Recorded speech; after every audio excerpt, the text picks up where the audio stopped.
여야 정치권이 증세와 복지 논쟁의 경랑 속으로 빨려 들어가고 있습니다. 새누리당이 증세 없는 복지 논쟁의 방점을 복지 구조조정에 찍고 있다면 새정치민주연합은 법인세 인상이라는 부자 증세에 방점을 찍으면서 여권을 향한 공세 수위 높여가고 있습니다. 급기야 어제 김무성 대표는 복지 과잉으로 가면 국민이 나태해진다. 이런 발언을 해서 논란이 일기도 했죠. 복지 과잉 논란, 새정치민주연합은 어떻게 받아들이고 있는지 새정치민주연합의 기획재정 분야를 총괄하는 곳이지요. 제2정책조정위원장인 윤호중 의원 연결해서 입장 듣겠습니다. 윤호중 위원장님 안녕하십니까? 네, 안녕하세요. 네. 예, 의원님 먼저 증세 없는 복지 기조를 바꿔야 한다는 주장, 정치권 전반에 공감을 얻고 있는 건가요? 증세 없는 복지는 사실상 허구였다라고 하는 것이 여야가 이제 인정하고 있는 것 아닌가 싶습니다. 예. 사실상 이게 뭐 둥그런 삼각형처럼 있을 수 없는 얘기죠. 지출은 늘어나는데 이 수입을 그대로 유지한다는 건 사실상 불가능한 일이고요. 예. 그런데 문제는 정부가 증세라는 개념을 대단히 협의적으로 사용하고 있다는 겁니다. 예. 청와대나 정부 당국에서 밝힌 것을 보면 세율을 인상한다든가 새 세목을 신설하는 것 이런 것이 증세다. 그리고 지금까지 박근혜 정부는 사실상 증세를 하지 않았다. 이렇게 이야기를 해왔거든요. 예. 그런데 국민들이 볼 때는 이번 연말정산 문제라든가 잘 알려져 있지 않지만 자영업자에 대한 의제매입세액 공제 같은 걸 축소하고 또 담배세 인상 같은 거 이런 것은 사실상 국민 관점에서는 세금 부담이 늘어나는 것입니다. 예. 그래서 이렇게 세금 부담 늘어나는 것이 결국 증세인데 정부는 지금까지 증세가 없었다. 증세 없었으니까 그대로 복지 규모도 그대로 공약한 수준, 예. 그 수준으로 유지하고 있다. 이렇게 이야기를 했던 것이죠. 이게 이제 허구로 들어가고 거짓으로 드러나면서 국민들의 반발이 심해졌고요. 거기에 따라서 이제 정치권도 증세 없는 복지는 불가능한 것이구나라고 하는 것을 깨닫기 시작했다. 특히 여당이요. 예. 그래서 이제 그것이 공감을 얻고 있다는 말씀인데 이제 법인세 인상이 이제 핵심 쟁점으로 가고 있는 상황인데 어제 김무성 대표는 또 이런 말을 했네요. 법인세 인상 절대 안 된다고는 할 수 없지만 제일 마지막에 할 일이다. 이렇게 선을 그었고 하지만 증세에 대한 사회적 합의를 전제로 법인세 인상 검토 대상이다. 라고 말한 유승민 원내대표는 또 뚜렷한 온도 차이를 보이고 있는데요. 자, 의원님은 어떤 말씀하실 수 있을까요?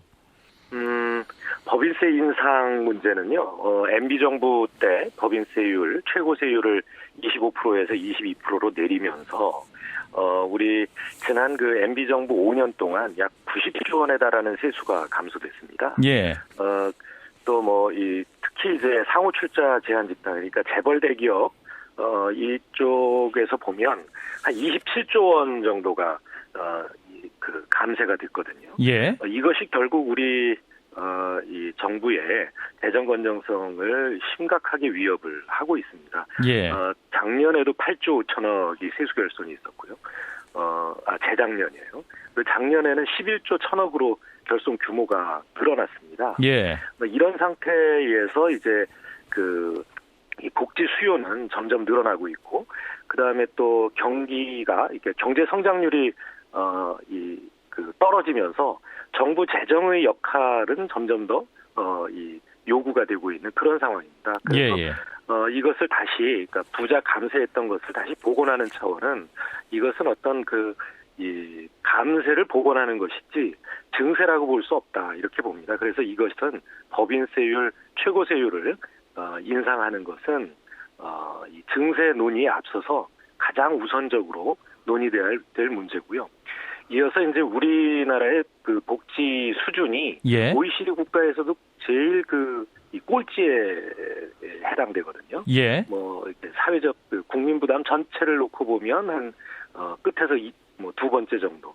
그러니까 저부담 복지 국가라는 것이죠. 이 상태를 그대로 유지한다면 우리나라의 경제 성장도 대단히 어렵고 매수가 극도로 위축되기 때문에 서민 생활이 아주 침체되고 나락으로 굴러 떨어지게 되는 거죠. 예. 이런 문제를 방치할 거냐, 아니면 중부담 중복지 또는 고부담 고복지 이렇게 이 국가의 어떤 이 대계를 이제는 수정해야 될 때가 아니냐라고 하는 논의를 본격적으로 해야 될 때가 됐습니다. 예. 그런 면에서 보면 법인세 인상이 마지막이라고 하는 얘기는 매우 아니한 얘기죠. 예. 그래서 법인세 인상을 더 논의해야 한다. 그리고 그러면 어느 정도 높여야 될까요? 그러니까 원래 복귀하신다고 했다면 25% 선을 회복해야 한다. 이렇게 말씀하시는 건가요? 네, 그렇습니다. 이것이 이제 모든 법인들에 대해서 25% 올린다는 것은 아니고요. 예. 중소 중견기업들은 지금의 뭐 9%라든가 그 낮은 세율이 그대로 유지가 되는 것이고, 예. 그러니까 이제 대기업 집단에 대해서만 22%로 낮춰줬던 것을 25%로 회복해야 된다라는 주장을 하는 것이죠. 예, 대기업 집단에 대해서 25%로 회복시켜야 된다는 말씀이시고. 네. 이제 증세냐 선별적 복지냐 뭐 이 얘기도 계속 나오고 있습니다. 의원님 이제 저부담 저복지에서 고부담 고복지로 가야 한다 이런 말씀도 하셨는데 우윤근 중부담 중복지도 한 방안이고요. 예. 자, 우윤근 원내대표가 또 이런 말씀을 했네요. 선별적 복지에 대해서 전향적인 입장을 밝혔습니다. 자, 무상급식 보육 등 기본적인 복지 분야는 손대지 말고 다른 부분에서 찾으면 충분히 각각의 방안이 있을 것이다. 그리고 그런 부분들의 선별적 복지에는 찬성한다. 뭐 이렇게 입장을 밝힌 건데 위원장님도 동의하시는 건가요? 뭐 대체로 동의합니다. 왜냐하면 우리 그 새정치민주연합의 복지 정책은 전통적 복지 분야, 그러니까 뭐 의료 보험이라든가 국민연금이라든가 예. 이런 또는 이제 그 사회적 부조 형태의 기초생활보장제도 이런 것들은 대부분 다 이 선별적 복지제도로 이미 디자인이 되어 있고요. 최근에 우리가 그 보편적 제도로 도입을 해야 된다고 주장해온 것은 대부분 교육 분야입니다. 예. 그러니까 교육, 보육 이 분야만큼은 소위 말해서 이제 기회의 균등이 이루어져야 되는 예. 그런 분야이기 때문에 보편적 성격을 갖는다라는 것이죠. 의무교육하면서 이를테면 재벌 아이들은 의무교육에서 제외하는 것 아니지 않습니까? 예. 그런 영역은 보편적 성격을 유지하되 이 전통적 복지 분야 이 분야에 대해서는 선별적 복지를 수용할 수 있다라고 하는 말씀을 하신 것으로 저는 그렇게 알고 있습니다. 예, 그러면은 이제 선별적 복지로 수용할 수 있는 분야는 어떤 건가요? 아까 조금 전에 이제 전적인 동의 안 하시고 동의하지 않는 부분이 있으신 것 같은데? 아니요. 그러니까 이를테면은 이제 뭐 연금이라든가 의료보험이라든가 예. 그다음에 이제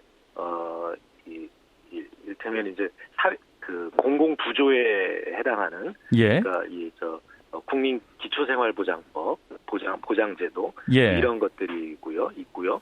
그다음에 뭐 논쟁이 여러 차례 오랜 기간 동안 있었습니다만 이제 그 노인 기초 연금 노인 세대에 대한 기초연금 같은 것도 이를테면 현재 70%까지 지급이 되고 있으니까 사실상 선별복지에 해당하는 것이고요. 예. 뭐 이런 부분들에 대해서 이제 그러니까 과도하게 보편복지를 주장하지 않겠다라고 하는 이 말씀을 하신 것으로 그렇게 알고 있습니다. 예, 그런 분야에 대해서는 동의하시면서 또 어떤 선별적 복지로 가야 한다 이런 말씀이시군요. 네, 그런 어떤 복지 수준을 좀 더 확대해서 기본적인 생계가 유지될 수 있도록 할 필요가 있다라는 것이죠. 요즘 이제 우리 노인 인구 같은 경우에는 OECD 국가에서 노인 빈곤율이 가장 높은 나라입니다. 우리가 48%에 달하거든요. 예. 그러니까 이 노인 인구의 절반 가까이가 빈곤 상태에 있는 이런 문제들, 또 그다음에 청년 실업 문제가 굉장히 심각해져서 요즘 8%를 넘어섰습니다. 청년 실업률이. 뭐 이런 부분들에 대한 이 복지 제도는 당연히 또 선별적으로 접근할 수밖에 없는 것이라고. 예, 그러면 새정치민주연합에서는 기존의 입장은 어떤 보편적 복지를 향한 것이 좀 일관된 입장이었는데 그러면 복지에 대한 입장 선회를 검토하는 걸로 이해도 됩니까? 입장 선회가 아니라 저 처음에 말씀드렸죠. 그러니까 교육 분야, 예. 교육 보육 분야에서의 이 보편적 복지 정책 이것은 그러니까 우리 자라나는 아이들에게 기회를 균등하게 주어야 한다는 차원에서 보편적 성격을 가지고 있다라는 것입니다. 그래서 무상 보육이라든가 무상 급식 이런 부분은 보편 복지 제도가 유지돼야 된다는 입장입니다. 예. 그러니까 이제 제 말은 이제 우윤근 원내대표 제안이 이제 일종의 여당을 향한 교환 조건이라고 볼 수 있겠느냐. 이를테면 야당이 요구하는 법인세 인상을 여당이 수용할 경우에 뭐 기본적인 복지를 제외한 다른 분야에 선별적 복지가 가능하다. 뭐 이런 의미로 볼 수 있을까요? 네, 뭐 여야 간에도 그렇게 논의가 될 수 있겠습니다만, 예. 저희가 주장하는 것은 우윤근 원내대표께서도 이제 대표 연설을 통해서 제안하셨듯이 이 국민들이 함께 참여하는, 그러니까 납세자나 또 전문가라든가 이런 사람들이 함께 참여하고 여야가 함께하는 그런 특별 논의기구를 만들자. 그리고 거기에서 이제 우리 이 나라의 복지 수준과 그다음에 그 조세 부담의 수준을 사회적 합의를 통해서 예. 만들어 가자라고 하는 제안을 하신 것입니다. 예, 그 말씀 들어보면은 뭐 여당이 법인세 인상에 나서지 않을 경우에도 선별적 복지를 추진하실 수 있는 거네요? 선별적 복지를 추진하겠다라고 하는 저희는 예. 지금의 이 복지 수준이 우리나라의 이 복지 수준이 대단히 낮은 수준이기 때문에 예. 이 복지 제도가 어떠한 형태로든 확대되어야 된다라고 하는 입장입니다. 예. 그러니까 마치 이제 복지 수준을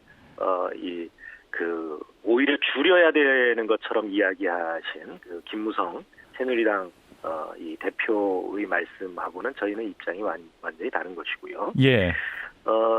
그래서 그것이 이제 선별적 복지든 보편적 복지든 복지의 수준은 높아져야 된다라고 하는 입장을 일관되게 가지고 있습니다. 예, 높아져야 하지만 또 어느 정도 조정이 필요한 부분은 손을 볼 수는 있다. 이렇게 정리를 하도록 하죠. 그것을 이제 법인세 인상과 연계해서 논의할 수 있다는 것이 아니고요. 그것은 예.